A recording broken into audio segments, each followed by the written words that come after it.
So it's good to be with you, and thank you for being with us last week.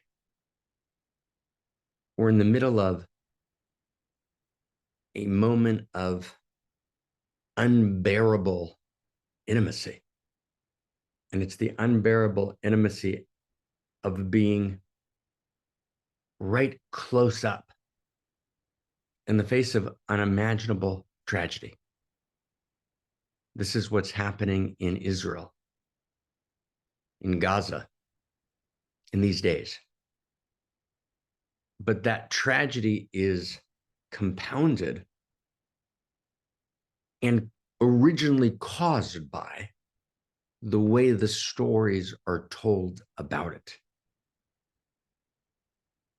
There's a broken ecology of humanity, which is rooted in a broken ecology of how we tell a story, how we make sense, how we do sense making, which is connected to the very core of our sensuality, of our common sense. So we have to talk about Israel again.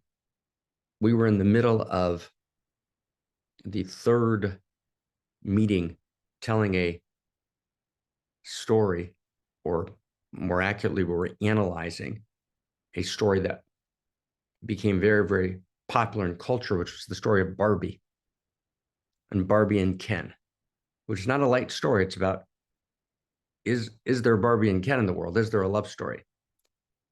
And of course, that's deeply related in some very profound sense to what's happening in Israel. But we have to bracket that series on Barbie for a period of time. We will come back to it. And we have to this week speak again about Israel. And speak about it directly and speak about it gloves off. There's so much horrific speech online. There's so much posturing and refusal to actually tell the story honestly. And actually, there is an honest story to be told here. That's real and that's important. And that holds the depth of what's happening. And if we don't tell that story, then, or if we distort that story, then we're murdering the people again.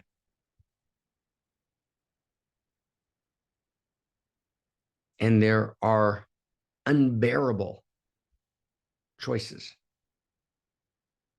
that are being made, that have been made. But this is a moment to fix the source code and to tell the story honestly. And so this is my son's Bar Mitzvah, my son Zion. And Zion, of course, has something to do with Zionism. Right? And Zionism is not, as the United Nations said in 1974, racism, which is one of the sources of the distortion of story. Zionism is actually a great and beautiful movement, flawed like any great movement, complex like any great movement, but a beautiful movement, a sacred movement. And so let's come together and let's tell a story. And of course, in that story, every human being has a place. And of course, the suffering of all human beings have a place. And of course, in the intrinsic nature and potential of every human being is full beauty and full truth and full goodness. Of course, that's true. Of course, we have to reject any racial distinction. And we have to utterly reject the horror of moral equivalence.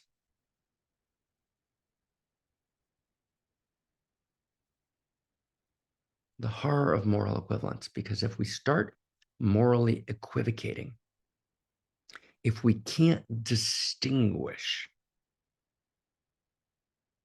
and create appropriate hierarchies of value, then we actually can't make decisions. We can't love each other. We can't actually respond to the meta crisis. We can't evaluate anything because we're not in any shared field of value.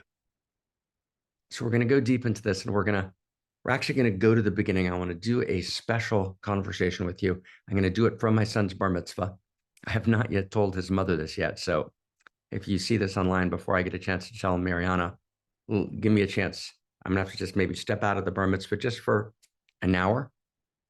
And I love my son madly. I'm going to be with him Thursday and Friday and Saturday and Sunday. So I'm going to step out just for an hour on Sunday just to do this conversation with you. And I want to try and give you a larger perspective, kind of go wide for a second. We're going to go wide. How did we get here? Why are we here? And why does this matter so unimaginably? As we talk right now, unbearably painful decisions are being made. As we talk right now,